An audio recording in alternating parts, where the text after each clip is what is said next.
Bueno, buenos días. Son las 8:15. Vamos a iniciar la sesión general. En este caso está coordinada por el doctor Robles, cirugía general, en combinación con parte de su equipo y con oncología médica. En este caso nos hablará Domingo Sánchez. Va a iniciarla Ricardo y nos va a hablar de metástasis hepáticas, cirugía en 2 tiempos, si hay aumento de progresión tumoral. Entiendo que es un tema de actualidad donde nos van a aclarar, pues los datos del estudio que me imagino que nos van a presentar. Sin más, y para no alargarme mucho, Ricardo. Buenos días a los presentes y a los que están online. El tema que vamos a tratar hoy es un problema sociosanitario muy importante porque si tenemos en cuenta el cáncer colorectal en nuestra comunidad, aproximadamente unos 350 cánceres se presentan anualmente. De estos 350 cánceres de colon, 50% van a presentar metástasis y de estos, el 80% responderá a la quimioterapia. Pero de estos 80% que responde, el 70%, 60-70% va a recaer en la evolución de la enfermedad.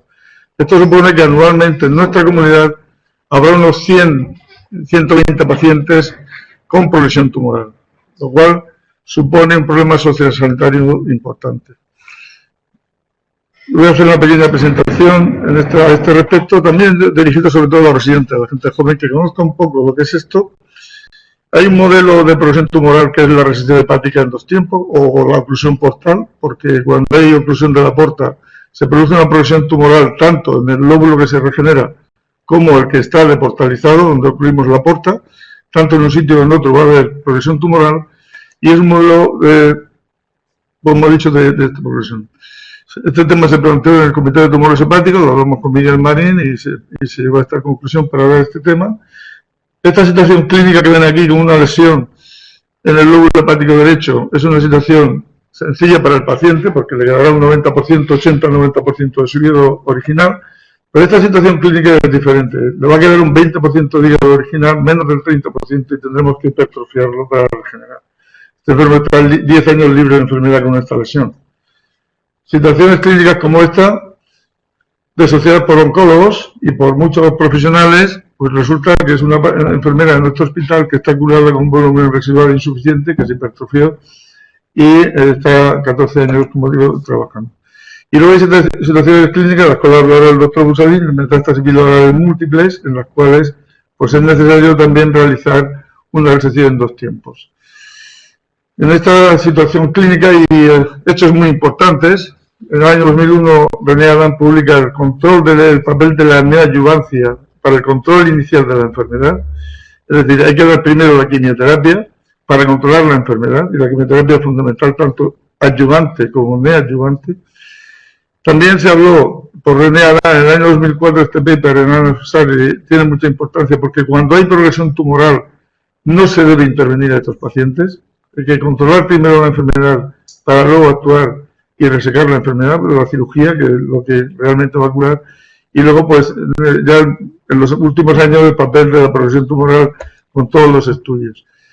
Esto para nosotros, para la gente que no lo sepa, gente joven, ha supuesto una línea de trabajo de investigación muy importante, con tesis doctorales y con muchas publicaciones, destacando, el grupo tiene 16 publicaciones en Annals of Surgery. Eso significa que es como si un básico tuviera 16 publicaciones en Nature o en Science, que es la importancia. Nosotros tenemos 125 enfermos operados con este tipo de técnicas. Llevamos trabajando, como he dicho, desde el punto de vista investigador desde hace muchos años, tanto con el cálculo del volumen como publicaciones en sentido de las resecciones en 2 tiempos, que hablará el doctor Brusedin. Y esto es un hito para nuestro hospital. Eso fue una variante que se hizo en nuestra unidad en el año 2001. Está registrada en el Registro Mundial de ALPS y es una variante de este tipo de técnicas de regeneración, que es la técnica de Murcia. La técnica de Murcia se publicó en British Journal of Surgery, que está en el Registro Mundial, y esto ha hecho otras variantes. En este artículo reciente de Annals of Surgery de 2020, hemos hecho una modificación técnica que también tiene mucha aceptación a nivel mundial, como verán.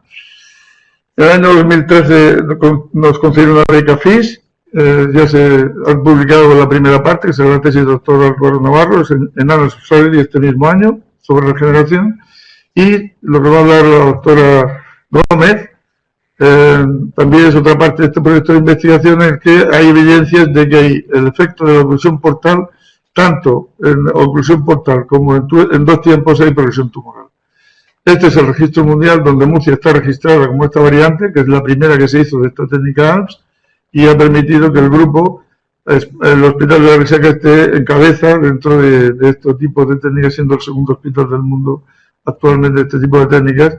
Y cuando asistimos en una conferencia, pues vemos cómo dentro de los grupos mundiales de referencia en regeneración hepática, pues aparece Murcia con 4 o 5 grupos destacados.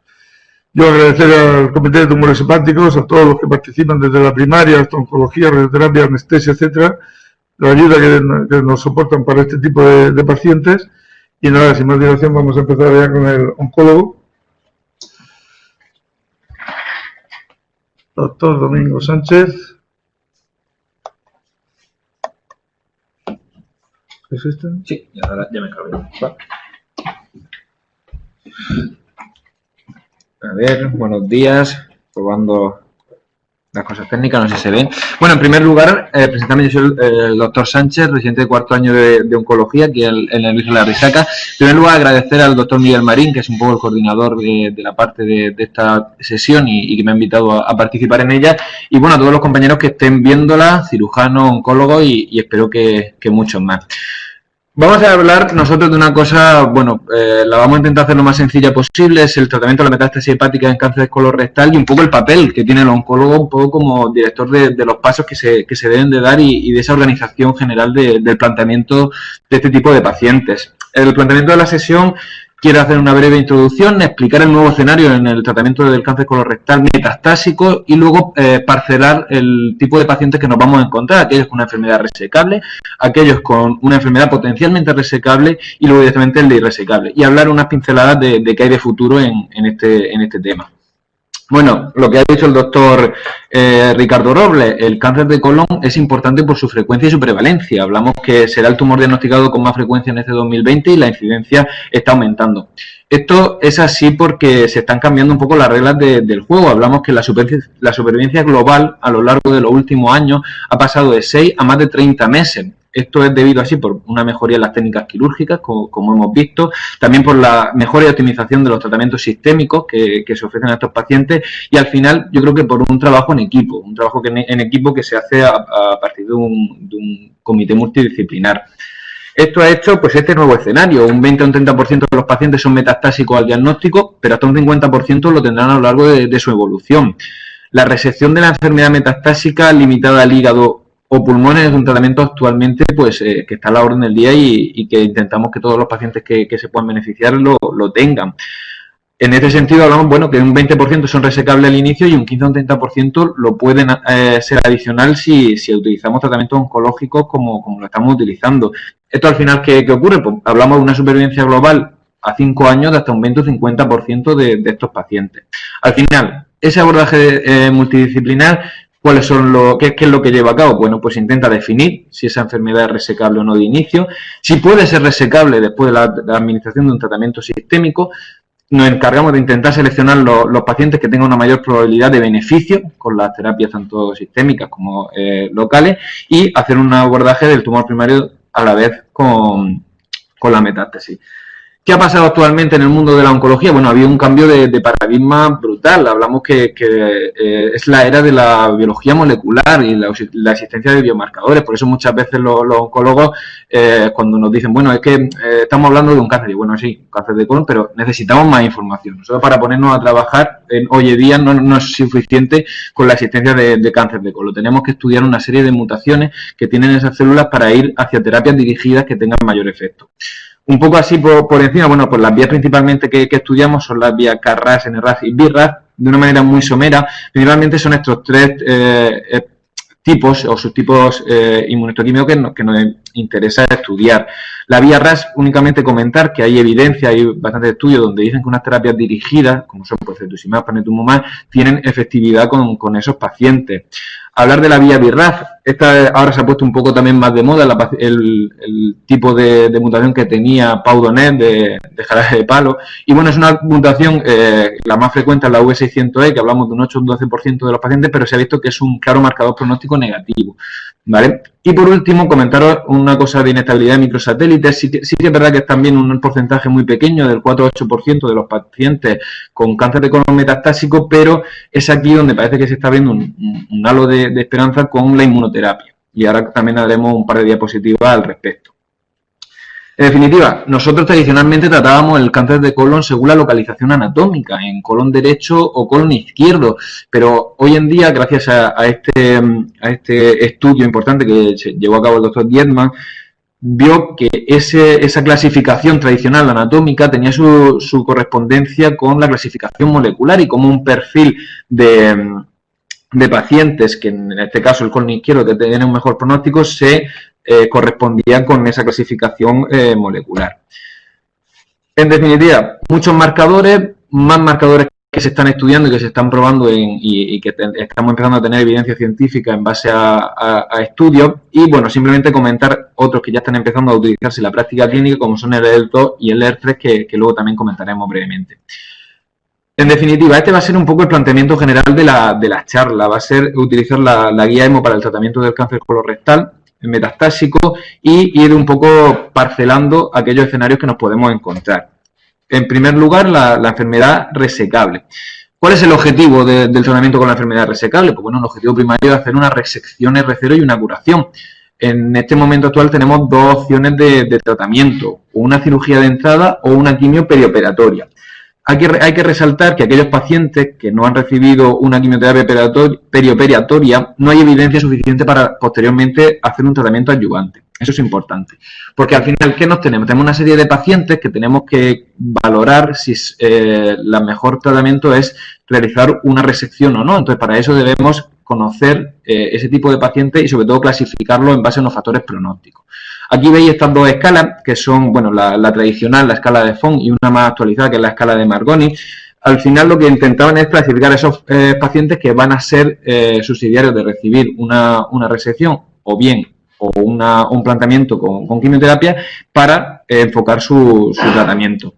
Nos centramos un poco en esta que es más actual. Veis como ya se incluye dentro de la misma mutaciones y biología molecular. Hablamos de la mutación del KRAS, de un C mayor de 20. Todos estos son factores pronósticos que indican un peor pronóstico y por tanto se podrían beneficiar de un tratamiento preoperatorio. Al final, bueno, pues esto es un poco lo que ha cambiado. Antes yo creo que estudiábamos en la universidad los criterios tradicionales de tratamiento de enfermedad y de resección hepática, donde se hablaba, bueno, tenemos que tener en cuenta un número determinado de lesiones, que sean unilaterales, que no haya una invasión vascular. Todo eso ha cambiado por completo. Yo creo que un poco lo que se van a enfrentar también los compañeros de cirugía.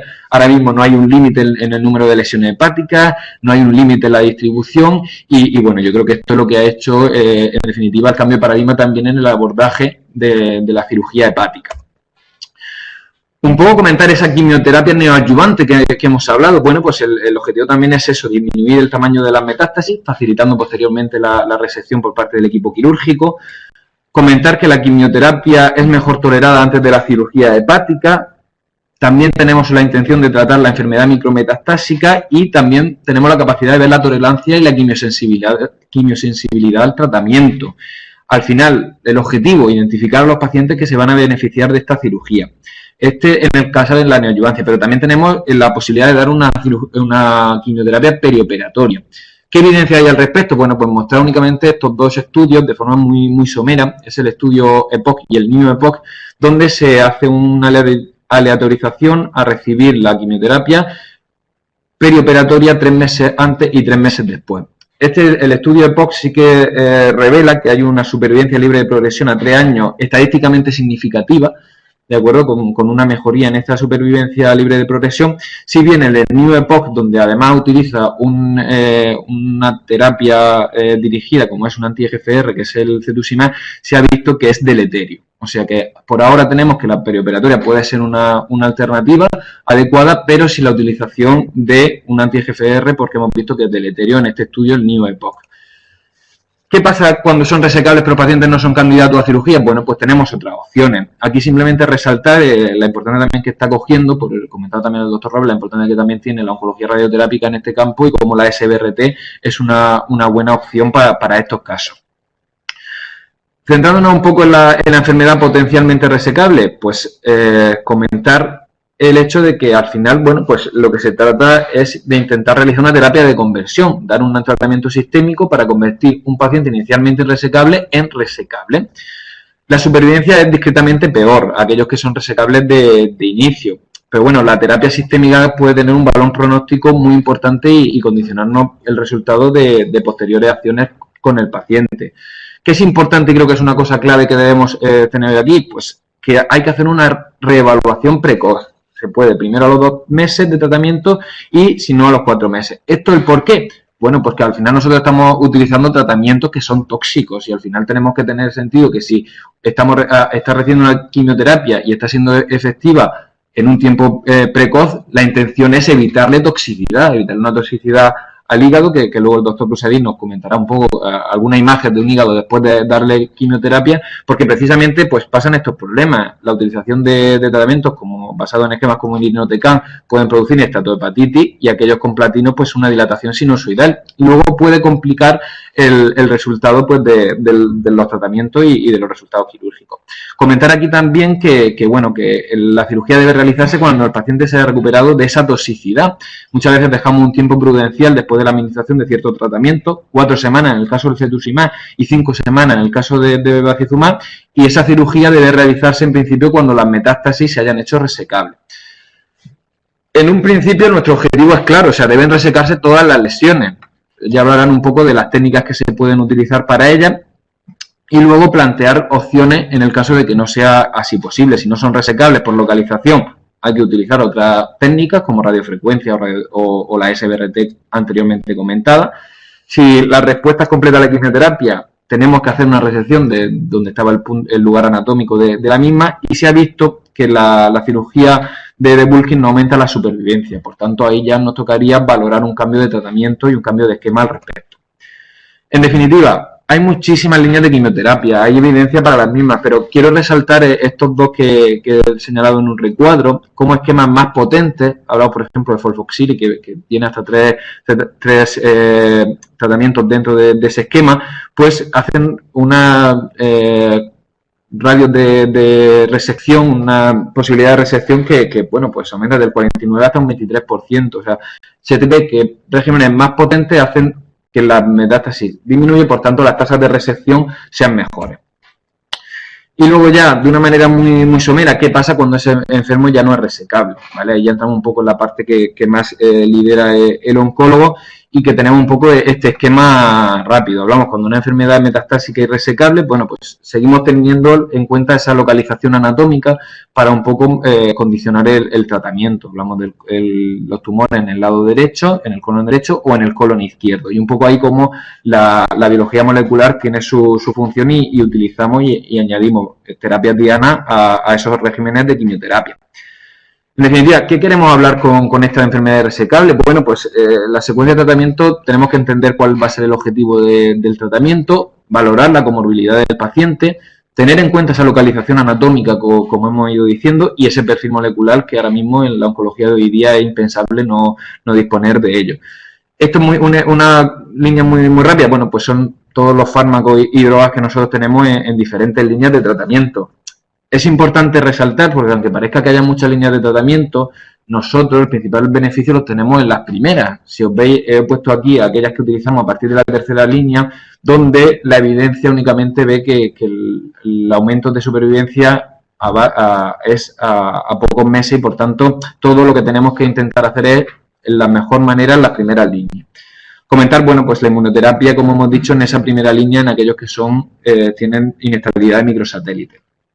En definitiva, ¿qué hablamos del futuro? ¿Os acordáis, aunque no se vea muy bien en esta diapositiva, esos pacientes que tenían una mutación en BRAF, la V600E, hay un estudio que está intentando utilizar otra serie de terapias dianas que se ha visto supervivencia, ¿vale? Este es el estudio Beacon, que si bien comenta aquí tres tratamientos, en un ASCO de este año, en el Congreso americano, se ha visto que únicamente utilizando 2 de ellos mejora frente al triplete. Luego, por ejemplo, ¿qué pasa también en los que hemos dicho antes? El ER2 y ER3 que estaban ahí en discusión. Bueno, pues también se ha visto como el Pecto y Tracto puede tener una respuesta y puede hacer que esos tratamientos también se vean beneficiados de la adición de estas terapias. Y por último, de forma muy rápida, esto que se nos ha abierto aquí como una línea en una posibilidad en aquellos que tienen inestabilidad de microsatélites. Bueno, pues este estudio, el Keynote 177, que randomizaba pacientes con cáncer de colon metastásico con inestabilidad de microsatélites a recibir inmunoterapia o a una línea de tratamiento quimioterápico según los deseos del oncólogo. Y bueno, pues fijaros en estas curvas de supervivencia, cómo se separan de una manera, la verdad que para los oncólogos nos resulta espectacular, y que, bueno, hablen una línea de tratamiento nuevo de la utilización de la inmunoterapia en este tipo de tumores y de pacientes. Y, bueno, esto es todo.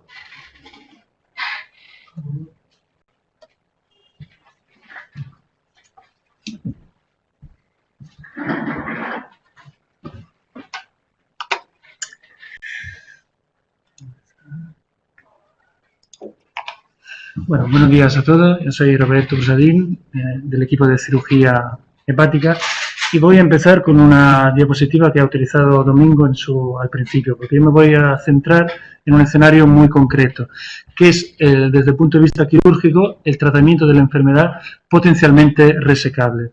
Es decir, estos son pacientes con una gran carga tumoral que no son resecables quirúrgicamente de entrada, sino que necesitan una hipertrofia, una técnica de hipertrofia del hígado. Por lo tanto, yo hablaré un poco de regeneración hepática mediante la cirugía en 2 tiempos. Cuando hablamos de regeneración hepática, hay que tener claro 2 conceptos fundamentales. El primero, como bien hemos dicho hasta ahora, y como ha dicho Domingo, que son pacientes que precisan de un tratamiento multidisciplinar, de la colaboración de múltiples especialistas. Nosotros tenemos un comité de tumores hepáticos que nos reunimos todas las semanas y para abordar estos pacientes en concreto. Y cuando hablamos de regeneración, debemos de tener en cuenta 2 características de la anatomía y de la fisiología del hígado. Un pequeño recuerdo anatómico: sabemos que el hígado está dividido en 2 lóbulos y tiene una doble vascularización. Una vascularización portal y una vascularización arterial. Y eso es fundamental, luego veremos para las técnicas de regeneración. Y desde el punto de vista fisiológico, el hígado tiene una extraordinaria capacidad de responder con una hiperplasia ante varios estímulos, ante un daño. Sabemos, por ejemplo, que la primera fase de la hepatopatía crónica es la hepatomegalia, porque el hígado responde al principio regenerando. También responde con una hiperplasia ante una resección parcial y un hiperaflujo sanguíneo. Y esto es también clave luego para la técnica de regeneración. Pero cuando hablamos de estas técnicas, ¿cuándo debemos utilizar estas técnicas de regeneración? Pues la respuesta es bastante sencilla. Cuando pensamos que después de la cirugía nos va a quedar un hígado demasiado pequeño, un hígado insuficiente. ¿Qué conlleva un hígado demasiado pequeño? Pues a un fallo hepático y a riesgo de muerte del paciente. Consideramos como un hígado insuficiente cuando queda menos del 25% en paciente con un hígado sano, menos del 35% en paciente que ha recibido quimioterapia. Aquí podéis ver una foto de un paciente con un blue liver, lo que se llama, con una toxicidad por oxaliplatino, y menos del 50% en paciente con hígado cirrótico. Pero ¿qué hablamos en concreto de cuando hablamos de técnica de regeneración? Pues en las últimas décadas la cirugía hepática, como en la medicina en general, ha presentado unos cambios espectaculares. Y cuando hablamos de regeneración debemos tener en cuenta este pequeño recuerdo anatómico que decía antes. El hígado tiene 2 lóbulos, el lóbulo derecho y el lóbulo izquierdo, cada uno con su vascularización portal. Cuando nosotros ligamos o cortamos la vena porta, por ejemplo, derecha, el lóbulo hepático derecho se atrofia y todo el flujo sanguíneo que antes iba al lado derecho se redirige hacia el lado izquierdo, produciendo una hipertrofia. Esto era antes la técnica de oclusión portal. Una vez que ocluimos la porta derecha, el hígado izquierdo se hipertrofia, se regenera.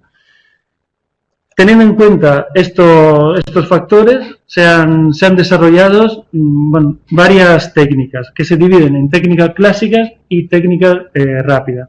Las primeras que se describieron fueron las técnicas clásicas de regeneración, que son la embolización portal percutánea y la hepatectomía en 2 tiempos.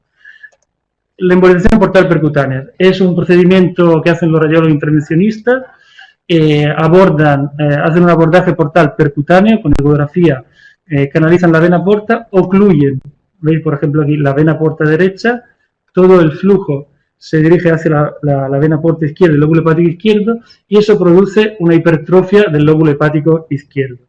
¿Cuándo estaría indicada esta técnica? Pues en los casos de tumores unilobares grandes. Vamos a ver algún ejemplo. Estos son metástasis grandes en el lóbulo hepático derecho. Veis aquí las 2 grandes lesiones. Nos quedaría un lóbulo izquierdo pequeño. Hacemos una embolización portal percutánea, se emboliza la vena porta derecha con unos coils, lo hacen los radiólogos, y esto nos permite hacer crecer, hipertrofiar el lóbulo hepático izquierdo, el lóbulo hepático derecho se atrofia, y eso nos permite hacer una hepatectomía derecha, quitar esta parte del hígado, porque tenemos un lóbulo izquierdo suficientemente grande y compatible con la vida, digamos. Y la segunda técnica clásica de regeneración hepática es la hepatectomía en 2 tiempos. Esta técnica se desarrolló en el año 2000 y está indicada en metástasis hepáticas bilobares.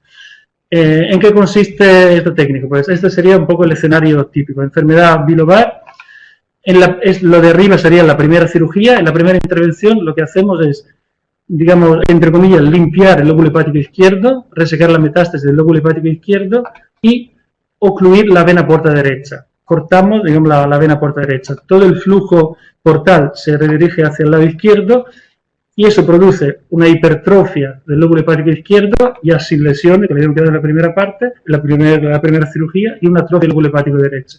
Y eso nos permite completar una hepatectomía derecha porque el volumen del lóbulo hepático izquierdo es suficiente. Estas 2 técnicas clásicas han obtenido resultados espectaculares, pero tienen unos inconvenientes. Y los inconvenientes son estos. Necesitan mucho tiempo para hipertrofiar. Entre una cirugía y otra, entre un procedimiento y otro, pueden pasar hasta 2 meses. A veces la hipertrofia del hígado es limitada, se obtiene una hipertrofia pequeña, y esto conlleva lo que se llama un dropout elevado, es decir, un porcentaje no despreciable de pacientes no alcanza el segundo tiempo. Después del primer tiempo de la técnica de hipertrofia, los pacientes presentan una progresión tumoral, un crecimiento insuficiente y no se puede operar, no se puede realizar la hepatectomía oncológica y curativa. Estamos un poco en este escenario con la técnica clásica cuando de repente en el año 2012 aparece una nueva técnica que se llama llamada ALPS. Algunos ilustres cirujanos la han definido como uno de los avances más prometedores de la cirugía hepática y una técnica que podría cambiar el futuro de la cirugía hepática. ¿Qué es el ALPS? Pues una hepatectomía en 2 tiempos, como la que hemos visto antes, pero a la que se le añade en la primera intervención una bipartición completa del hígado. O sea, limpiamos el lóbulo hepático izquierdo, ocluimos la vena porta derecha y cortamos el hígado por la mitad. Lo dejamos dividido, el lóbulo hepático derecho y el lóbulo hepático izquierdo se quedan completamente aislados.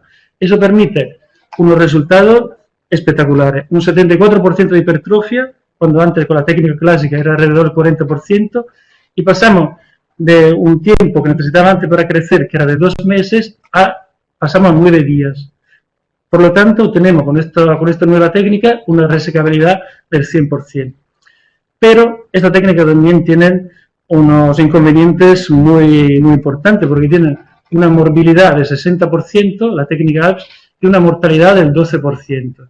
Esa es una mortalidad elevadísima, porque hoy en día, para que os hagáis una idea, la mortalidad de la cirugía hepática está alrededor del 1-2%. Y con esta técnica hemos pasado a una mortalidad del 12%, una mortalidad muy elevada. Entonces, desde el principio se ha intentado ver cuál era la manera para poder disminuir estas complicaciones. ¿Y qué ha surgido? Pues un registro mundial, como ha dicho antes el doctor Robles, todos los casos de pacientes que se operan con esta técnica se registran en un registro mundial con sede en Zúrich, donde nosotros habéis visto que tenemos una de las experiencias más amplias, y surgen unas variantes de esta técnica ALPS. La primera que surge es la nuestra, la técnica ALPS torniquete. Surge en el 2014 y ahora nos centraremos un poco en esta nuestra técnica original de aquí de la Risaca. ¿En qué consiste la técnica del ALPS torniquete? Pues una hipototomía en 2 tiempos, pero la primera intervención, en lugar de dividir por completo el hígado por la mitad, lo que hacemos es colocar un torniquete.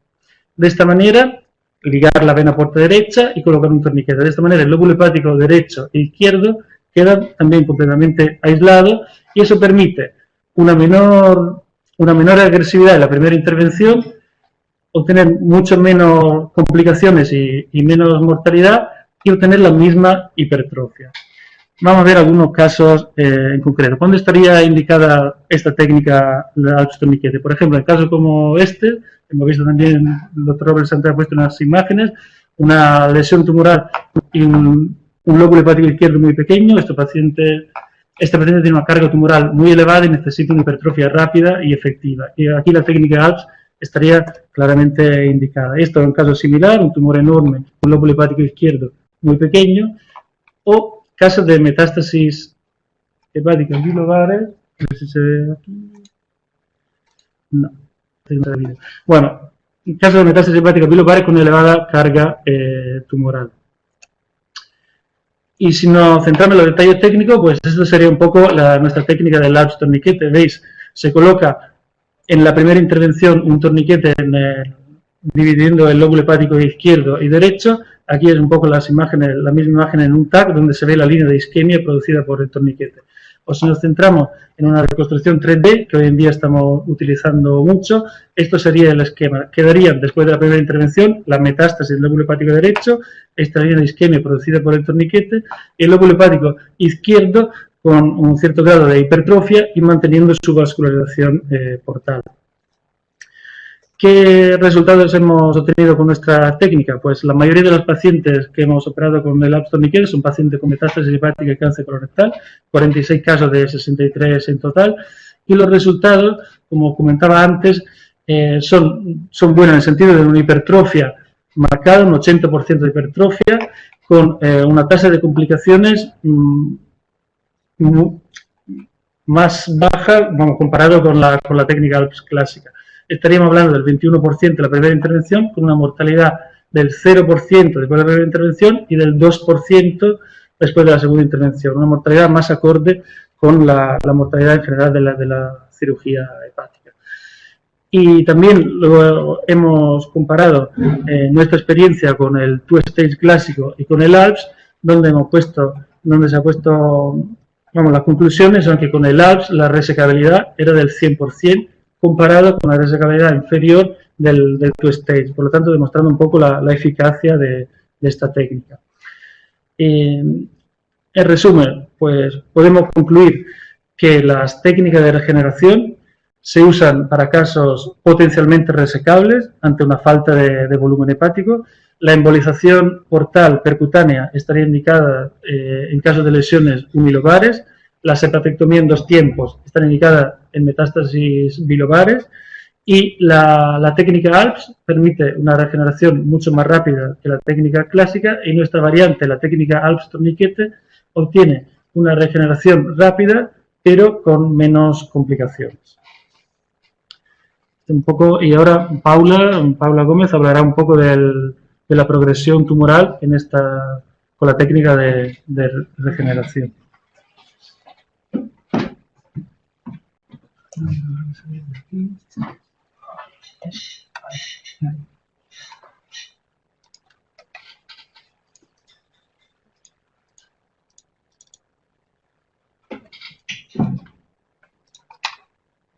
Bueno, buenos días, soy Paula Gómez, residente de 3er año de cirugía general y ya para finalizar brevemente solo quiero exponer un estudio de investigación clínica que estamos llevando a raíz de lo que ha contado Roberto, si existe progresión tumoral asociada a la técnica torniquete ALPS. Como ya ha dicho Roberto, también en mayo del año pasado se publicó este artículo en el cual se demostró que la técnica ALPS comparada con la hepatectomía en 2 tiempos, el True State clásico, tenía 100% de resectabilidad sin aumentar la supervivencia global. Es por ello que, además, como ya la literatura había informado con el True State, una progresión tumoral que hacía que el dropout de pacientes era elevado, que no podían llegar a llevar a cabo la segunda cirugía, nosotros nos hemos propuesto hacer un estudio de investigación clínica en el cual vamos a analizar cuál es la progresión tumoral asociada a la técnica torniquete ALPS. Es por tanto que, como se ha dicho ya en la literatura, siempre en cuanto empezaron a aparecer las primeras cirugías en 2 tiempos asociadas a la regeneración hepática, se vio que la progresión tumoral era bastante elevada y lo que llevaba a unas grandes complicaciones. Cuando apareció el TALPS, o en general las técnicas ALPS, se vio que la regeneración hepática era más rápida. El estímulo proliferativo que teníamos pasaba de unos resultados que se conseguían en 6-8 semanas a unos resultados que se conseguían en 10 días. Por tanto, la oclusión portal asociada al acceso de la microcirculación podría tener efectos en la regeneración hepática y por ello vamos a analizar cuál sería esa progresión tumoral. Por tanto, estamos presentando un estudio retrospectivo en el que se ha comparado a los pacientes operados por ALPS desde septiembre de 2011, desde 2011 a mayo de 2019 y lo estamos comparando con la progresión tumoral en aquellos pacientes que operamos con la técnica clásica True State entre 2000 y 2011. Para ello, en los pacientes en la primera cirugía, tanto en el True State como en el TALPS, cogimos biopsias de metástasis del lóbulo izquierdo que primero vamos a limpiar y analizamos tanto los marcadores de inmunohistoquímica como vamos a analizar de histología, tanto de zona tumoral como zona peritumoral y lo estamos comparando con exactamente las mismas biopsias en los pacientes con el True State. De igual manera, en la segunda cirugía también cogemos biopsias de estas metástasis después de la hepatectomía derecha y volvemos a comparar los resultados del análisis de los marcadores. Así, hemos cogido marcadores de progresión tumoral como es la K67 o la P53, marcadores de infiltrado inmune intratumoral para ver también cómo el sistema inmune participa en este proceso. Aunque ahora mismo solo voy a presentar los datos que tenemos por ahora provisionales del análisis de los marcadores de inmunohistoquímica. Estas son las características sociodemográficas de los pacientes en los cuales hemos cogido pacientes que la muestra se pareciera y fueran homogéneos. Y los primeros resultados que tenemos, se puede ver que esto es la situación basal de ambas técnicas en el primer tiempo, la situación basal, en la cual podemos ver que ya de por sí la técnica ALPS mantiene, en comparación con el True State, tiene datos más elevados de los marcadores de proliferación tumoral. Esto simplemente puede ser traducido con que los enfermos tienen mayor carga tumoral porque ahora mismo, pues como ha dicho Roberto, se centra en pacientes con metástasis múltiples bilobares con una alta carga tumoral. En la comparación del primer tiempo con el segundo tiempo de las dos biopsias, nosotros hemos visto como el estímulo proliferativo, medido sobre todo por la K67, no varía. Por lo tanto, esto nos está diciendo de forma provisional que puede ser que no haya tanta progresión tumoral. Simplemente no ha variado este factor que se puede explicar en un factor de inmunorregulación que simplemente se puede explicar con la misma fisiología de la técnica. En comparación, cuando hemos hecho lo mismo analizando el True State, la hepatectomía en 2 tiempos clásica, hemos visto como a pesar de que la K67 varía de forma significativa, la P53 y la beta-catenina sí que a pesar de que no sale significativo tiene un incremento, lo que ya puede estar hablando de que aquí sí puede haber una progresión tumoral. Además, en los factores de regulación, el incremento del FOXP3 y del TDC8 nos está diciendo que puede haber también un estímulo inmunosupresor que puede estar llevando a esa progresión tumoral. Esto simplemente es el análisis de la situación final de ambas técnicas, donde se ve como de los datos que teníamos en situación basal, que era bastante más bajo, el TEAL se mantiene en unos datos bastante más altos que TrueState, pero sin un incremento significativo en comparación con el TrueState. Por tanto, en conclusiones, nuestras conclusiones provisionales que vamos a seguir analizando es que la técnica ALPS induce un estímulo proliferativo similar a la técnica clásica, con la ventaja de conseguir un incremento de volumen en menor tiempo y así obtener una mayor resaqueabilidad. Los pacientes intermetidos con la técnica TEALS presentan una situación basal proliferativa más alta, lo que puede llevar a decir que son tumores más agresivos que los pacientes operados con la técnica TrueState. A pesar de eso, los pacientes se someten a una regeneración con el TEALS que ocurre en 10 días y mantiene un índice proliferativo mayor que TrueState, pero sin un incremento significativo. Por tanto, es por ello que la técnica TEALS es la técnica de resección en 2 tiempos de elección en nuestra unidad, en pacientes con metástasis bilobales múltiples con un volumen residual insuficiente. Igualmente, estos resultados son por ahora provisionales y se complementarán con datos histológicos y genéticos como el estudio del KRAS mutado.